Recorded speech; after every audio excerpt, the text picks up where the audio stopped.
देखिए, मोहन भागवत जी ने जो कहा है, आज हमें समझना चाहिए कि मोहन भागवत जी ने कहीं ऐसा तो नहीं कि अपनी जिम्मेदारी किसी और के ऊपर उतारने का प्रयास किया। उन्होंने कहा,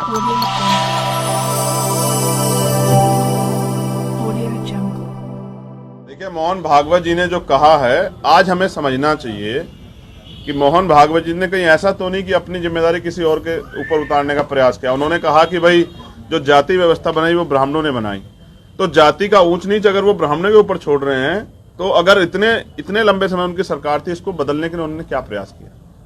क्या यह राजनीतिक स्टंट? अब ये इसके लिए मोहन भागवत जी से आपको जवाब मांगना चाहिए। जिस तरह से रामचरितमानस के विवाद पे जिन लोगों ने अपनी बात रखी, उनसे जवाब मांगा। आप लोगों को हिम्मत दिखानी चाहिए कि आरएसएस के मुखिया से भी आप जवाब मांगे। ब्राह्मण जाति को उन्होंने कटघरे में खड़ा किया है।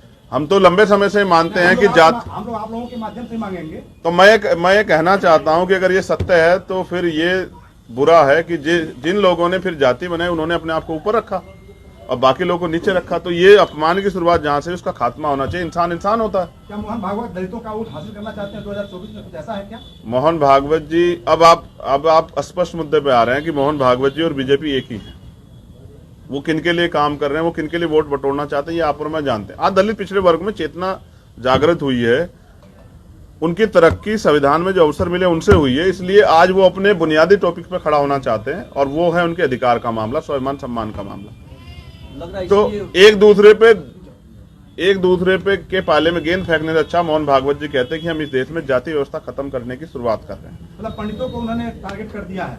अब पंडित समाज इस बारे में मोहन भागवत जी से बात करें। मुझे तो इस बात का भी डर है कि कहीं कल जो आज एक लाइन खींची है शूद्रों की, कल ऐसा ना भगवान मोहन भागवत जी भी कहने लग जाए कि मैं भी शूद्र हूं। तो मेरा कहना आपसे ये है कि आज हमें जाति व्यवस्था खत्म करने के बारे में बात करनी चाहिए थी। उस पर बीजेपी की सरकार, जिनकी सरकार है,